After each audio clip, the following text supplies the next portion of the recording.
And there you have the reason that I was called as pastor at East Mountain Baptist Church.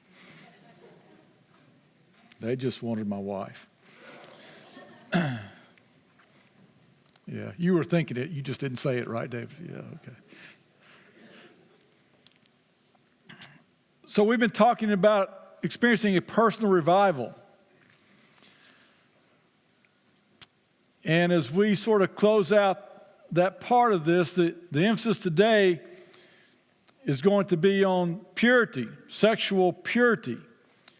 And you think, do we really need to talk about that in church? But why should we ignore what God talks about a whole lot in Scripture? There's a whole book of the Bible dedicated to the sexual relationship between a husband and a wife. And the problem today, for example, with sex ed, is not that they say too much, they say too little. They just say this is this and that's that, put them together and you have sex. But sex is much more beautiful, much more powerful, and much more dangerous if used in a way that God does not intend. For example, the FAA has what they call, I'm not sure the official name of it, we'll just call it a chicken launcher. And they use it to test the windshields on airplanes. And so it launches a chicken at about the speed that an airplane flies. The idea is if the windshield can withstand the impact from that chicken, it can withstand the impact of a bird strike in the air. And so as the Britons were developing a high-speed train, they wanted to test the windshield on their train. So they asked to borrow the FAA's chicken launcher. So they loaded up a chicken and fired this ballistic chicken at the windshield of this train. It goes straight to the windshield, through the back of the seat where the engineer sits, and embedded itself in the back of the cab. They were so flabbergasted, they almost dropped their crumpets. But what they did is they asked the FAA, hey, come look at this. Make sure what we did was right. And the FAA, they investigated it thoroughly, and they came back with one recommendation. Use a thawed chicken. You get one thing wrong in life, and it can cause a lot of damage. And in the same way, if you mess up in the area of sexual purity, it can cause a lot of damage in your life. Because sex is not just physical. See, our world will tell us that sex is just physical, and if you can avoid the physical consequences of sex outside of marriage, like disease or like pregnancy, then you're doing okay. But the thing is, sex is not just physical. If sex is just physical, then how come when a child is sexually molested and they grow up and they're old enough to connect the dots, they carry that with them for the rest of their lives most of the time?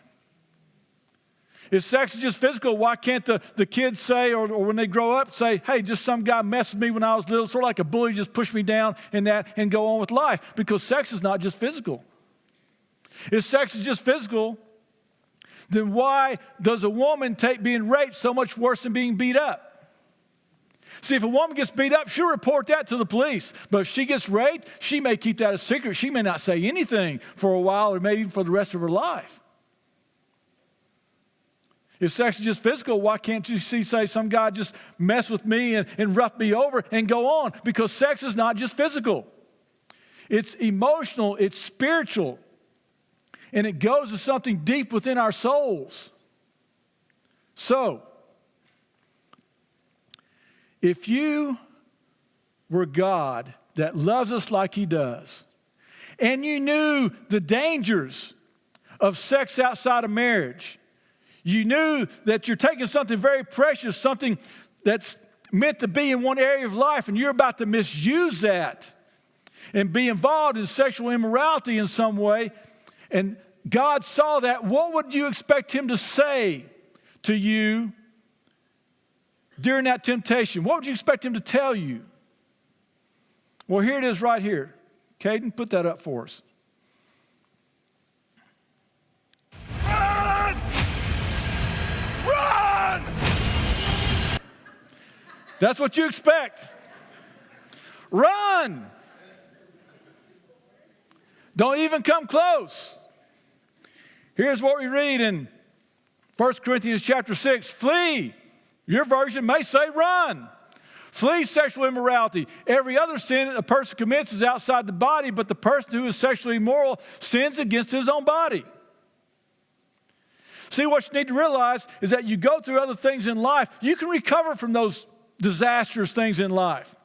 You have a financial disaster. You get in a lot of debt or you go bankrupt. You can work real hard. You can become fiscally responsible, and you can recover from that, and you have a funny story to tell the guys, later on in life, or tell your kids later on in life. You can recover from an educational disaster. You flunk out of school. You can go to summer school. You can do extra credit, and you can recover from that, and you have a story to share with people and your kids maybe later on in life and sort of sit around and maybe laugh about. You can recover from a professional disaster. You can get fired from your job. Get laid off. You can get another job in a couple of weeks or a month or two, and maybe it's a better job, but it's another job, and you can sort of look back at that and laugh about it later on maybe. But sexual disasters, those are ones that nobody laughs about. Because when those things happen in a person's life, they're almost impossible to recover from. Because sex is not just physical. It goes down deep and into our very souls. It will mess us up. So who or what in our culture is going to teach you how to handle sex in a proper way? Nobody in our culture. That's why we have to do this in church. And also because it's a major way in which people are turning their backs on God is through all the porn and sexual immorality today. Nothing is new about this situation. Samson was a sex addict. Solomon was a sex addict. But right now, we live in a culture where the internet has increased this exponentially. A quarter of all searches on the internet are for porn. You read in Proverbs, it talks about don't go out looking for the prostitute. She'll lure you into her house. And it looks like a house of pleasure, but really it's a slaughterhouse. Well, now today, you don't have to go out looking for the prostitute. She's right there in your house. She's in your inbox. She's a click away saying, I'll do anything you want. And it's killing us. It's killing our culture. Pornography is a silent killer in our churches. Men in positions, leadership, in churches and ministries have basically shut themselves off completely to God. They may look okay doing on the outside and everybody may see things are normal, but on the inside, they have just shut out God completely out of their lives. And it's killing us. And the reason this is a problem more with men than women is because men, their brain just processes things differently. A woman sees an attractive man, that goes to the front part of her brain. She just thinks an attractive man and she goes on. Not a very, very big deal. But when a man sees an attractive woman, that doesn't go to the front part of his brain. That goes to the back part of his brain. It goes to the same place in your brain where if you're starving to death and you go into this big buffet, I've got to have it. I've got to eat. Start piling stuff on your plate. You have to have it. And it just consumes the image. So I thought, okay, how can I get this across in the PG version to you? So here it is. Watch this PG version. Oh. Sorry. Girl.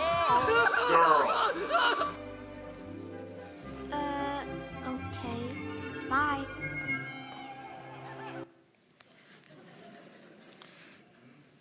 That's the PG version. That's what happens in a guy's brain when he sees an attractive woman or sees an image. He just has to consume it. That's why men become sexual predators. That's why you see men after men in our culture lose their jobs or get fired or put in jail because of some sort of sexual harassment.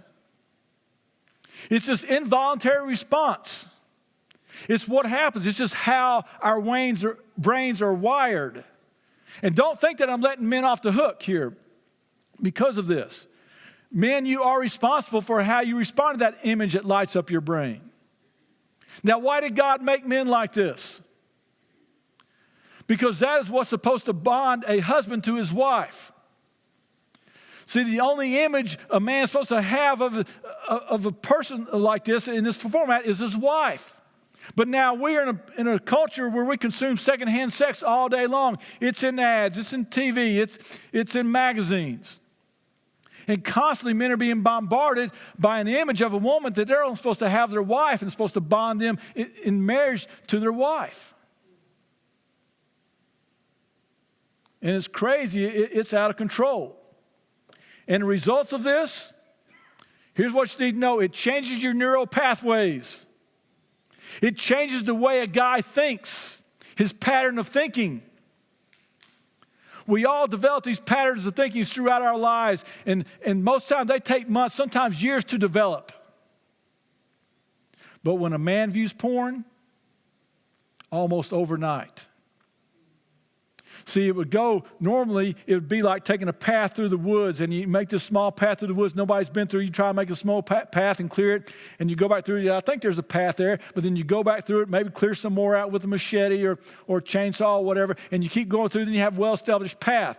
And then it may become a four-wheeler path over time. And then months may pass. It may be a time where, it's a little bit wider now, a little more pronounced. And then it might become a road. And then over time, maybe over years, it might become a blacktop. People driving back and forth on it. But when a man views porn, it becomes like a 6-lane highway almost overnight. It changes the way a man thinks so that he can't look at any woman the same way anymore. Secondly, it results in decreased satisfaction with your wife. Sexual satisfaction for a guy hooked on porn goes way down in marriage. Way down. In other words, if you want to have sexual satisfaction in marriage, you can't have that with porn in your life. Third, there's a decrease in the value of faithfulness. That ought to be obvious. Everybody is into just a sexual relationship without any attachments. And then next, Satan is training you for divorce. See, it's what you slowly get exposed to when you watch things like Desperate Housewives or things like that, where they're training you that sex is not for marriage, that sex outside of marriage is just fine. You're getting trained for divorce. So you come together, you're living together, he has his drawer, she has her drawer, and then you split up and say, I know this, well, I'll just take my stuff and go somewhere else. You just trained yourself for marriage and divorce. So that when you do get married, and now marriage today, they hit a little rust spot, what do people do? I know what this is. This is just like divorce. So you get divorced. It just happens so quick. You've already been trained for that.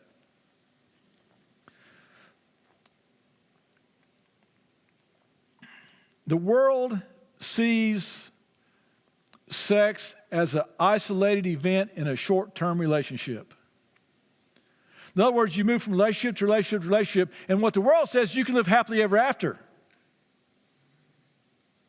If you think you can go from sexual relationship to sexual relationship to sexual relationship and enter into a marriage where things are loyal, where there's faithfulness, where there's purity, where there's honesty, you're crazy. It doesn't happen like that. People think that great sex before marriage leads to great sex in marriage. Nothing could be further from the truth. But this is what gets told us every day. But now the stats are out.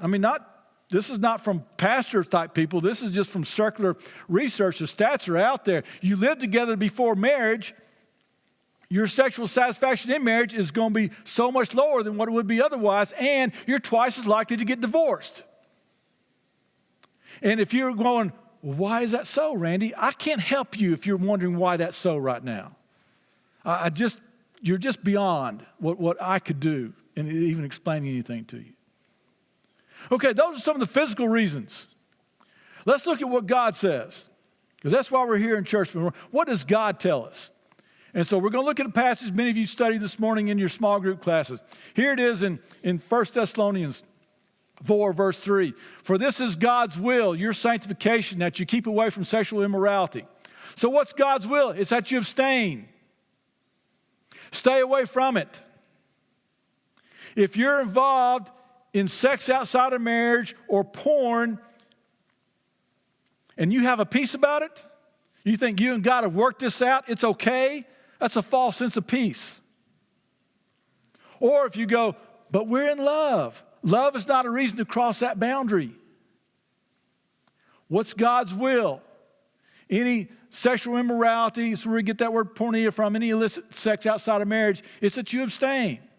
Secondly, verse 4, that each of you know how to control his own body in holiness and honor. Here's what it's saying. Everybody's body deserves to be treated with honor and respect. You all have those things in your house that don't touch, don't bother, that's too precious. Don't touch that, you might break that. Well, from God's perspective, that's your body. And every time you get involved in sex outside of marriage or porn, you're chipping away at your respect, you're chipping away at that honor. That's why you have people who have been sexually abused, they have trouble feeling valuable because they've been made to feel so valueless. Your body deserves to be treated with respect and with honor. And next, not with lustful passion like the Gentiles who do not know God. In other words, stop living like you did before you became a Christian.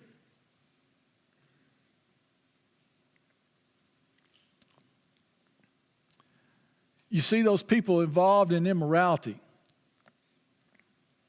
And you can ask them, I used to ask this question, didn't you stop and think, there goes my marriage? Didn't you stop and think, there goes my integrity? And you know what the answer is always is?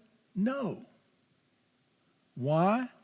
Because long before the mind is gone, they're just left with the passions of the body. The mind's been gone. Now the only thing that's driving them is the passions of the body. That's why that when we said a while ago that they have no thought of how come sex before marriage, how come that lessens their sexual satisfaction, how come they're more likely to divorce, it's because all that's driving them now is the passions of the body. The mind's gone. That's how the Gentiles do life. He's saying how the people without Christ do life. And then it says this, verse 6, this means one must not transgress against or take advantage of a brother or sister in this manner.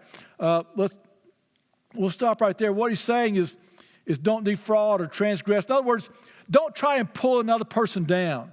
You're supposed to push people toward God, not pull them away from God. Now let me pause here for a minute and just speak on this. Don't transgress or don't defraud, depending on your translation. Don't pull another person down. This means, women, if it's wrong for somebody to give drink to a drunk person, it's also wrong for you to dress in such a way that entices men to lust after you, to focus on your body in that. And I used to talk about this to teenage girls, but I quit because I realized they're not going to get it. They're just not going to get it. But you fathers do. You know what that's about. Now,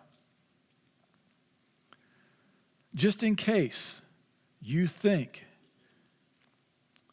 that these verses are written by a guy who's never had a date in his life, has no clue, he's about to give us 3 big reasons on why you should take this seriously.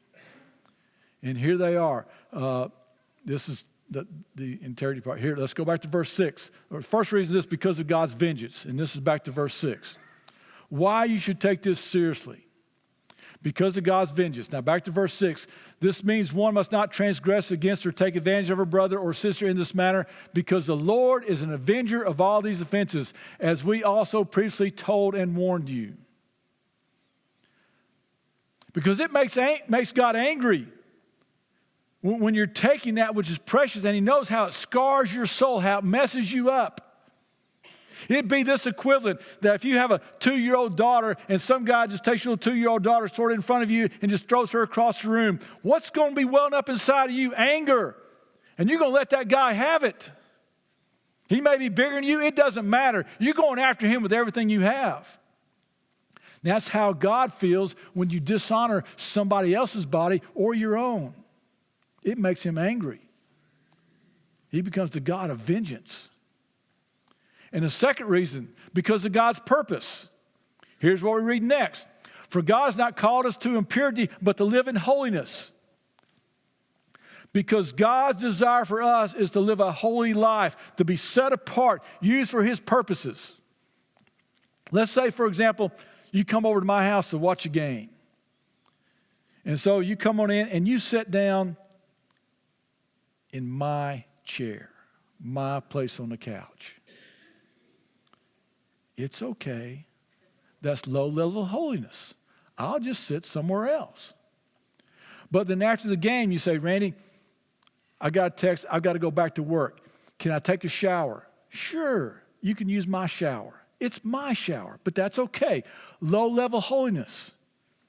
That's set apart from me, but that's low level holiness. You can use my shower.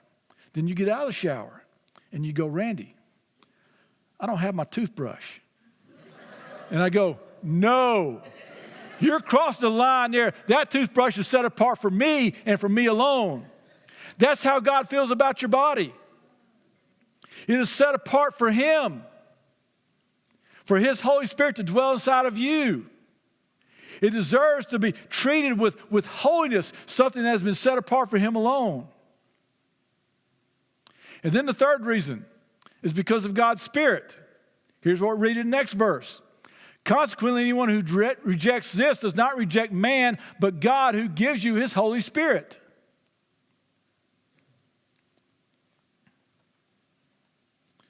To reject what God says about sex outside of marriage, you're rejecting God. Now, what does that mean? What does that look like? Let's look at a verse in Ephesians 5. We'll look at two verses there. But first of all, verse 3. Ephesians 5:3 says this, but sexual immorality and any impurity or greed should not even be heard of among you, as is improper for the saints. Should not even be heard of. The NIV says there shouldn't even be a hint of it. This means you don't watch that show with just a little bit of nudity in it. That means you don't read that article that's entitled 41 Ways to Drive Your Boyfriend Crazy in Bed. Not even a hint. That means parents, you don't let your kid watch MTV or Eminem or Snoop Dogg or whatever rapper or music people are out there. And that means you don't give them uncontrollable computer time. And I know what they're going to say. They all say it. Don't you trust me? You say, no, I do not trust you. Or if it helps, you can say, Randy told me not to trust you. That's fine. But here's the verse 5. For we know and recognize this, every sexual, immoral, or impure, or greedy person who is an idolater does not have an inheritance in the kingdom of Christ and of God. So why is immorality pushing away God, rejecting God? Because it makes you an idolater. You're worshiping the God of pleasure. If you think you can be involved in porn or sex outside of marriage and have a relationship with God, you need to let this verse sink in. It doesn't work that way. Not at all. So, some solutions. Number one, Jesus is not afraid to talk about your addiction. His very first, call it devotional, sermonette, whatever you want to call it, Jesus got up and said, I've come to set the captives free. You're captive, I've come to set you free. You're captive by your idols. You're captive by your lifestyle. You're captive by the inner attitudes and thoughts. I've come to set you free. Secondly, reading out of Proverbs, the one who conceals his sins will not prosper, but whoever confesses and renounces them will find mercy. And here's the big one, because the fear of everybody caught in a sin like this is, what if people find out? That would be terrible. No, the worst thing that can happen is you go to your grave and nobody finds out and you die a fraud in the light of God who sees everything. That would be the worst thing that ever happens. The best thing that can ever happen is if you take and you drag this sin out into the light. Pornography loses its power when it's exposed.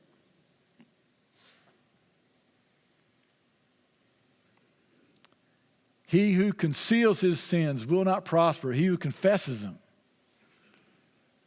says, this is what's going on. They're the ones that will find mercy. And then this next verse. You have heard that it was said, do not commit adultery. But I tell you, everyone who looks at a woman lustfully has already committed adultery with her in his heart. If your right eye causes you to sin, gouge it out and throw it away. For it is better that you lose one of the parts of your body than for your whole body to be thrown into hell. And if your right hand causes you to sin, cut it off and throw it away. For it is better that you lose one of the parts of your body than for your whole body to go to hell. So there you have it, guys. Just get a spoon and gouge your eyes out and we'll all be fine. But here's the thing. You can gouge out one eye. You can still lust with your other eye. And that's not what he's saying. He's not saying mutilate your body. He's saying you go to drastic measures. You do what's necessary to get rid of this. You get rid of that computer. You get rid of that subscription on your online services or something. You get a flip phone. You do what it takes. Back a few years ago, there was a guy hiking in Utah. His name was Aaron Rolston. And as he was hiking, his hand got trapped. A 1,000-pound boulder fell on him and trapped him there. So after 5 days, and he's running out of water, he breaks the bone, takes his pocket knife out, and amputates his hand, gets in his truck, drives and gets help. If a man's willing to do that to live a couple more years, what should you be willing to do to have a right relationship with God? What would you be willing to do when you have that danger of letting something that can destroy your relationship with God into your life? Why would you want to keep living like that? And the last thing, the answer to escape sexual temptation is a person, not just a behavior modification. Sure, you put the nail down and you say, no more. Sure, you get a flip phone. Sure, you go and you get rid of that subscription or whatever, however it's coming into your life. Sure, do all that, but you need to recognize you need to be led out of this through a relationship with Jesus. The Bible's pretty clear in this. Walk in the Spirit, you will not fulfill the lust of the flesh. It comes in doing those physical things, yes, but it comes mainly through that relationship you have with God. Because when you love Him, when you start building that relationship with Him, that's when your desires begin to change. That's when that pattern of thinking in your mind that this is set up for you, that you've been living with for years, that's when it begins to change. So what do you want your story to be? Maybe I lost my virginity and I went from relationship to relationship and just thought that having sex in those relationships, that was a normal thing.